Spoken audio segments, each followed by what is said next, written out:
Hi friends, ఈ బోర్లో 32 పైపులు పెరుగుతూ ఉన్నాము. పైపులు ఏమైనా బొక్కలు పడినాయేమో, నీళ్ళు సన్నగా వస్తాయని పెరిగినాము.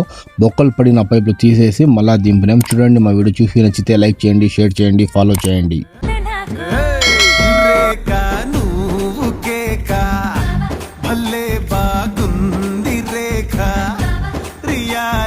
చూస్తూ ఉంటే భయంగా ఉంది ఇంకా.